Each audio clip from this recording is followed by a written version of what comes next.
ikukwento ay ang mahiwagang violin. Noong unang panahon, mayroong isang anak na nais makatulong sa kanyang mahirap na magulang. Rodrigo ang pangalan ng binata. Umasok siyang utusan sa isang mayamang negosyanteng si Ahab. Taunan ng sweldo ng mga tauhan ko, mabagsik na sabi ni Ahab. Hindi mo bali para makaipon po ako ng malaki, sagot ni Rodrigo. Masipag sa trabaho si Rodrigo. Maliksi sa bawat ipinag-uutos sa kanyang amo. Maaga sa pagbubukas ng tindahan at maaga sa pagbubuhat ng mga kalakal.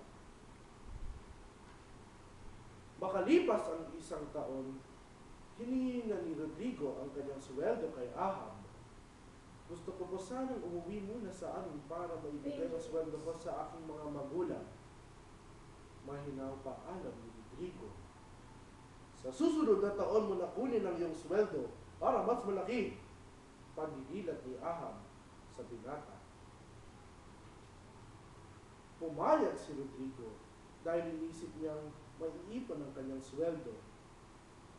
Mas malaking pera ang maiuwi ko sa amin sa susunod na taon. Bulong ni Rodrigo sa sarili. Makalipas ang ikalawang taon, hiningi muli ni Rodrigo ang kanyang sweldo kay Ahab. Wala akong maibigay sa iyo dahil hindi mabuti ang trabaho. Usagot na sigaw ni Ahab. Hindi po totoo yan. Pinagbubuti ko po ang aking trabaho. Galit na sagot ni Rodrigo. Kung gayon, heto ang 2 piso. Bayad sa 2 taong serbisyo mo. Makakalis ka na! Sabay talikod ng malupit na amo. Walang nagawa si Rodrigo, umalis siyang dala ang 2 piso. Sa di kalayuan, may nakita siyang isang matandang babaeng tulubi. Hinang-hina ito sa gutom. 3 araw na akong hindi ko makain. Halos pabulong na sabi nito ng matapat sa kanya si Rodrigo. Naaawa si Rodrigo, ibinili niya ng pagkain ng matanda at ibinigay pa rito ang natirang pera mula sa sakim ng amo. Natuwang matanda sa kabutihan ng binata, ngunit naawa siya rito nang ikwento niyang masaklap na kapalaran sa among si Ahab. May inabot ang matanda kay Rodrigo. Mahiwagang violin na ito. Sasayaw ang lahat kapag tinugtog mo. Bumalik ka kay Ahab at sinilin ang dapat na sa iyo. Bili ng matanda. Bumalik si Rodrigo kay Ahab. Tinugtog niya ang violin.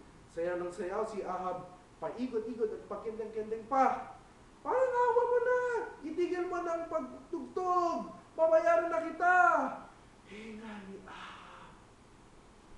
Tumigil si Rodrigo sa pagtugtog. Ibinigay ni Ahab ang sugot ng pera.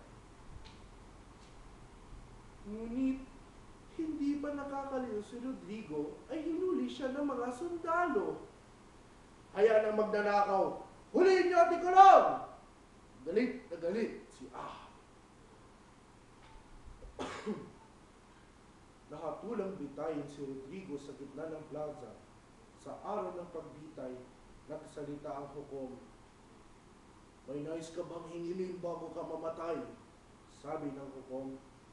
Gusto ko pong matugtog ang aking violin sa huling pagkakataon, sagot ni Rodrigo. Namutla si Ahab. Tinugtog ng binata ang violin at sumayaw ang buong bayan. Lumundag-lundag pa ang bertug at nabitawan ang taling pambitay kay Rodrigo. Humihingal ang lahat ng tao. Tumigil ka na! Magsasabi na ako ng totoo! Hiyaw ni Ahab habang nagsasayaw. Inamin niya sa buong bayan ang ginawa kay Rodrigo. Natulan siya ng hukom na makulong. Binayaran din niya si Rodrigo sa 2 taon nitong pagtatrabaho. Ano kayang ginawa ni Rodrigo? Umuwi siya sa kanyang mga magulang, dala ang sweldo niya ng 2 taon at ang mahiwagang violin.